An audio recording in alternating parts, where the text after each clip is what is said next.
मैंने देखा मेरा भाई अपने फ़ोन में पासपोर्ट लगा के रखा था और वो डेली फ़ोन 1 घंटे बाथरूम में लेकर जाता। एक दिन मैंने उसका फ़ोन देखा तो उसमें और दोस्तों उस दिन के बाद मेरी ज़िंदगी, मेरी सोच और मेरे भाई के लिए मेरा नज़रिया सब कुछ बदल गया। क्योंकि जो कुछ मैंने देखा उस मोबाइल में देखा था, वो सिर्फ़ एक चैट नहीं थी। वो डर, धोखे, ब्लैकमेल और टूटे हुए भरोसे की ऐसी कहानी थी, जिसने मेरे भाई को अंदर से तोड़ दिया था। घर में सबको लगता था कि मेरा भाई बहुत खुश है, हमेशा हँसने वाला, टाइम पास करने वाला, नॉर्मल लड़का है। लेकिन असलियत ये थी कि वो हर दिन डर में जी रहा था। उसकी आँखों के नीचे काले घेरे पड़ रहे थे। उसका चेहरा उतर चुका था। खाने में उसका मन नहीं लगता था, वो ज़्यादा बात नहीं करता था और उसको ऐसा लगता था कि शायद पढ़ाई कम, टेंशन या मोबाइल की लत हो गई। लेकिन हकीकत कुछ और थी। मुझे शक तब हुआ जब मैंने देखा कि वो हर रोज़ फ़ोन बाथरूम में लेकर जाता है। कभी-कभी 1 घंटे से भी ज़्यादा अंदर रहता। बाहर आता तो चेहरा बिल्कुल उतरा हुआ होता। आँखें लाल होती, जैसे रोया हो या बहुत टेंशन में हो। मैं उसकी बहन थी, मुझे उसकी चिंता होने लगी।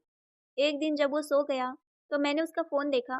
पासवर्ड मुझे नहीं पता था, लेकिन किस्मत से उस दिन उसने फ़ेस लॉक बंद नहीं किया था और वो अनलॉक हो गया। मैंने उस जिज्ञासा में इंस्टाग्राम खोला और वहीं से सब कुछ सामने आ गया। वहाँ एक लड़की के साथ उसकी लंबी-लंबी चैट थी। शुरुआत में बातें बहुत प्यारी थीं। वो लड़की बहुत मीठा बोलती थी। मेरे भाई को केयर करने का नाटक करती थी। आप बहुत अच्छे लगते हो, आप अलग हो, मुझे आपकी ज़रूरत है, जैसे डायलॉग बोलती थी। धीरे-धीरे दोनों की बात बढ़ती गई, दोस्ती गहरी होती गई। भाई भावुक हो गया था, दिल से जुड़ गया था। उसे लगा शायद सच में कोई है जो उसे समझता है। लेकिन उसे नहीं पता था कि वो लड़की प्यार नहीं, बल्कि एक चालाक चाल बिछा रही है।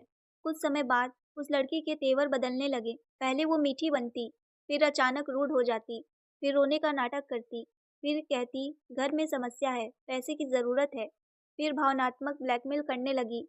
भाई पहली बार डर गया, लेकिन उसने मना कर दिया क्योंकि उसके पास इतने पैसे थे ही नहीं। तब असली चेहरा सामने आया। लड़की ने साफ-साफ कह दिया कि अगर उसे 1 लाख रुपए नहीं दिए, तो वो मेरे भाई पर एफआईआर कर देगी। पुलिस शिकायत करेगी कि ये लड़का ज़बरदस्ती उससे बात करता है, उसे परेशान करता है, उसका पीछा करता है। उसने धमकी दी कि वो सबको बदनाम कर देगी। फैमिली, सोसाइटी, रिश्तेदार सबके सामने गंदा आरोप लगा देगी। भाई डर गया क्योंकि आज के समय में लड़की का एक झूठा आरोप भी लड़के की ज़िंदगी बर्बाद कर देता है। उसने भाई को डरने के लिए चैट सेवा की कुछ बातें ट्विस्ट करके रखी। उसकी आवाज़ रिकॉर्डिंग की, कॉल रिकॉर्डिंग की, यहाँ तक कि एक बार जब भाई ने उसे कॉफ़ी पर मिलने के लिए बुलाया ताकि चीज़ें क्लियर हो सके, उस मुलाकात का भी स्क्रीनशॉट रख लिया।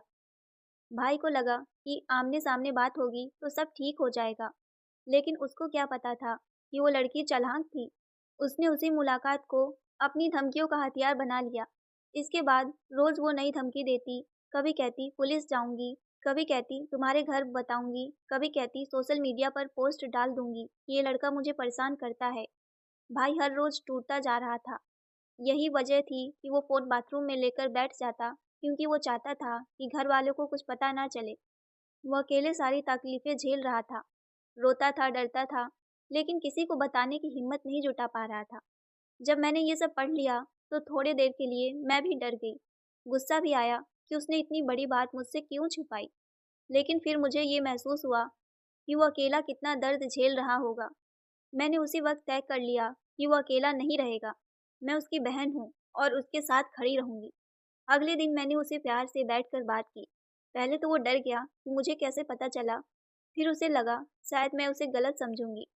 लेकिन मैंने उसका हाथ पकड़ा और कहा कि मैं उसे जज नहीं करूँगी, बस सच सुनना चाहती हूँ। वो टूट गया, रो पड़ा। उसने सब कुछ सच-सच बता दिया। उसने कहा कि वो लड़की इंस्टाग्राम से मिली थी। पहले बहुत अच्छी बनकर दोस्ती की, फिर धीरे-धीरे उसके दिमाग पर कब्ज़ा करने लगी। उसे इमोशनली डिपेंड कर दिया और फिर पैसों के नाम पर ब्लैकमेल शुरू कर दिया। उसने बताया कि वो रोज़ धमकी देती है, अगर पैसा नहीं दिए तो वो उसके खिलाफ झूठा केस कर देगी। मैंने उसे शांत किया, उसे समझाया, डरने से कुछ नहीं होगा। गलत से डरना नहीं, बल्कि उसका सामना करना पड़ता है। हमने तय किया कि अब हम डरेंगे नहीं, बल्कि समझदारी से लड़ेंगे। सबसे पहले हमने उस लड़की की सारी chat backup, call recording, voice message, screenshot सब कुछ सुरक्षित कर लिया, ताकि अगर वो झूठ बोले, तो हमारे पास सच्चाई साबित करने का सबूत हो। फिर हमने कानूनी जानकारी निकाली, साइबर क्राइम, महिला ब्लैकमेल केस, सब समझा कि ये सब गंभीर अपराध है। मैंने भाई को हिम्मत दी कि वो अब उससे साफ-साफ बात करे, पैसे देने से मना करे और उसे बता दे अगर उसने ज़्यादा ड्रामा किया तो हम खुद कानूनी कार्रवाई करेंगे। जब मेरे भाई ने पहली बार उसे बिना डरे जवाब दिया तो लड़की चौंक गई, क्योंकि उसे हमेशा डरपोक, मजबूर लड़का देखने की आदत हो गई थी। उसने फिर धमकी दी, लेकिन इस बार मेरे भाई ने डरकर प्लीज मत करो नहीं कहा, बल्कि उसे बताया कि सारे सबूत हमारे पास हैं। हमने साइबर क्राइम में शिकायत करने की तैयारी भी कर ली है और अगर उसने झूठा केस किया तो उसका झूठ वहीं पकड़ा जाएगा। धीरे धीरे लड़की पीछे हटने लगी। कुछ दिन बाद वो बीच बीच में मैसेज करती, कभी इमोशनल ड्रामा, कभी गुस्सा, लेकिन अब भाई पहले जैसा कमजोर नहीं था।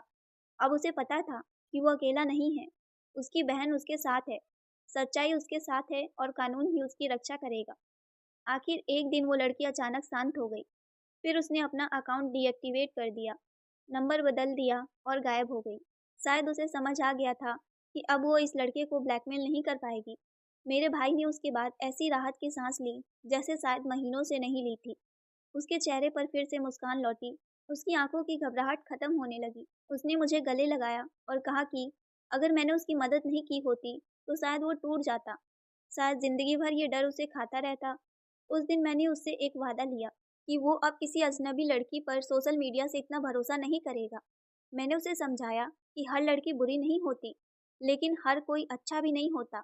दुनिया में ऐसे लोग भी होते हैं जो किसी भी भावनाओं का फायदा उठाते हैं और उनकी ज़िंदगी बर्बाद करने की कोशिश करते हैं। उस दिन के बाद हमारे बीच का रिश्ता और मजबूत हो गया।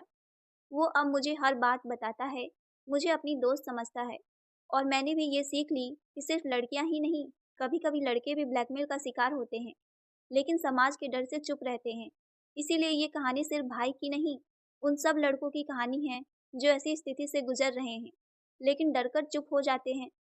अगर कभी तुम्हारी ज़िंदगी में भी ऐसा कुछ हो, चाहे लड़की हो या लड़का, सच के साथ खड़े रहना, सबूत संभाल कर रखना और गलत के सामने झुकना नहीं। क्योंकि जब तक हम डरते हैं, तब तक गलत लोग जीतते हैं। लेकिन जब हम हिम्मत दिखाते हैं, तो सच हमेशा जीतता है। बस इसका मैसेज ज़रूर फैलाना कि सोशल मीडिया पर समझदारी ज़रूरी है। भरोसा परिवार पर रखो, क्योंकि जब मुश्किल आती है, तो वही साथ खड़े रहते हैं। और मैंने अपने भाई की उसी तरह मदद की, जैसे एक सच्ची बहन करती है।